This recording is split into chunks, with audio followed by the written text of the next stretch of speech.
गरुडगमन तव चरणकमलमिह मनसि लसतु मम नित्यम्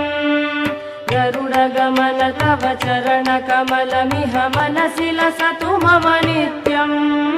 मनसि लसतु मम नित्यम् मम तापमपा गुरुदेव मम पापमपा गुरुदेव मम तापमपा गुरुदेव मम पापमपा गुरुदेव जलजनयन विधिन मुचिहरण मुख विबुध विनुत पद पद्मा जलजनयन विधिन मुचिहरण मुख विबुध विनुत पद पद्मा विबुध विनुत पद पद्मा मम तापमपा गुरुदेव मम पापमपा गुरुदेव मम तापमपा गुरुदेव मम पापमपा गुरुदेव।